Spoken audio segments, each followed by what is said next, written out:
The Gospel of Saint Luke chapter 18। विधवा और अधर्मी न्यायाधीश।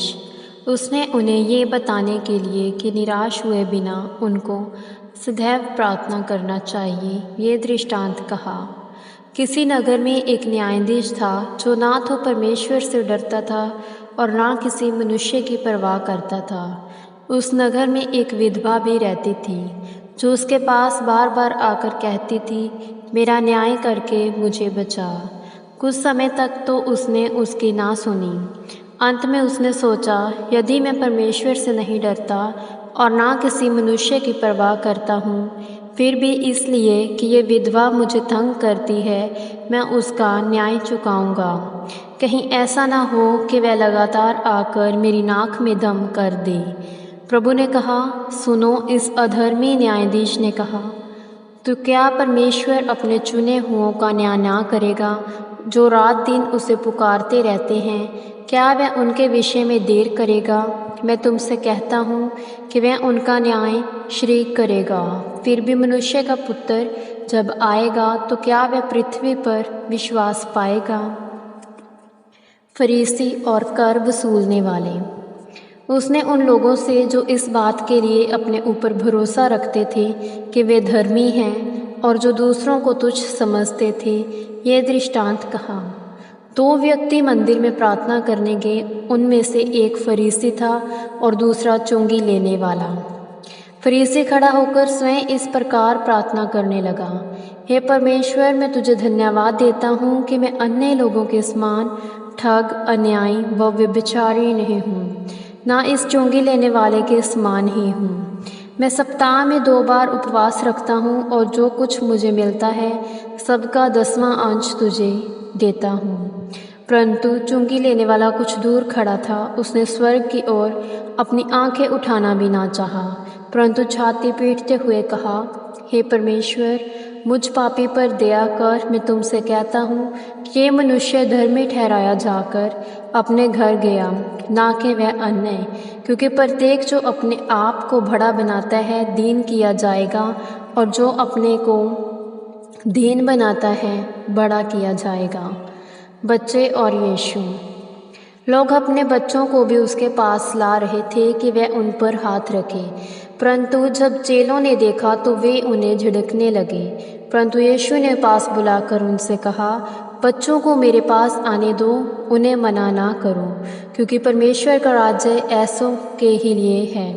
मैं तुमसे सच कहता हूँ कि जो कोई परमेश्वर के राज्य को बच्चे के समान ग्रहण नहीं करता, वह कभी भी उसमें प्रवेश नहीं करेगा। धनी नवयुवक। फिर किसी एक अधिकारी ने उससे प्रश्न किया, हे उत्तम गुरु, अनंत जीवन पाने के लिए मैं क्या करूं?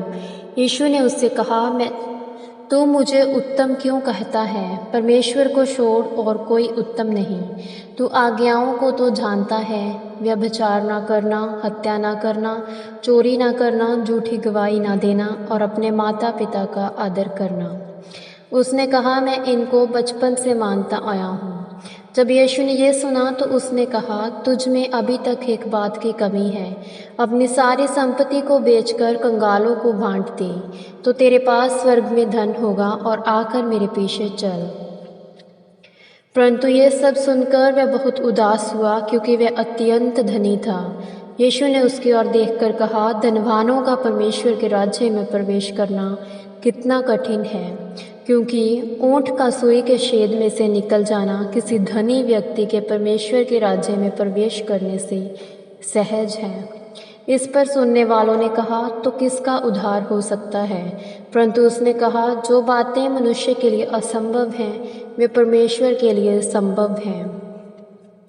इस पर पतरस ने कहा, देख, हम तो अपना घर बार छोड़कर तेरे पीछे चल पड़े हैं। उसने उनसे कहा, मैं तुमसे सच कहता हूँ, ऐसा कोई नहीं जिसने अपना घर, पत्नी, भाई, माता पिता या बच्चों को परमेश्वर के राज्य के लिए छोड़ा हो, और वह इस समय कई गुना अधिक तथा आने वाले युग में अनंत जीवन ना पाए। पूर्ण स्थान की भविष्यवाणी। तब उसने 12 को एक और ले जाकर उनसे कहा, देखो, हम यरूशलेम जा रहे हैं, और मनुष्य के पुत्र के संबंध में नबियों के द्वारा जो कुछ लिखा गया है वह सब पूरा होगा, क्योंकि वह गैर यहूदियों के हाथों में सौंपा जाएगा और ठट्ठों में उड़ाया जाएगा। उसके साथ दुर्व्यवहार किया जाएगा और उस पर थूका जाएगा। कोड़े लगाने के पश्चात वे उसे मार डालेंगे, तब तीसरे दिन वह भी जी उठेगा। परंतु इसमें से कोई बात उनकी समझ में ना आई, अतः ये बात उनमें गुप्त रही और जो बातें कही गई थी वे उन्हें समझ ना पाए। अंधे भिखारी को दृष्टदान। ऐसा हुआ कि जब वह जरीहो पहुंचने पर था तो एक अंधा सड़क के किनारे बैठा भीख मांग रहा था। भीड़ के चलने का शब्द सुनकर वह पूछने लगा कि ये सब क्या हो रहा है। उन्होंने उसे बताया कि यीशु नासरी जा रहा है। उसने पुकार कर कहा, हे यीशु, दाऊद की संतान, मुझ पर दया कर। वे जो मार्ग पर आगे आगे चल रहे थे उसे डांट कर चुप कर रहने को कह रहे थे, परंतु वह और भी अधिक चिल्लाता रहा, दाऊद की संतान, मुझ पर दया कर। तब यीशु ने ठहर कर आज्ञा दी कि वह उसके पास लाया जाए, और जब वह पास आया तो उससे पूछा, मैं तेरे लिए क्या करूं? उसने कहा, हे प्रभु, ये कि मैं देखने लगूं। यीशु ने उससे कहा, देखने लग, तेरे विश्वास ने तुझे ठीक किया है। वह उसी क्षण देखने लगा और परमेश्वर की महिमा करते हुए यीशु के पीछे चल पड़ा। जब सब लोगों ने यह देखा तो उन्होंने परमेश्वर की स्तुति की। यह प्रभु की वाणी है। ईश्वर को धन्यवाद।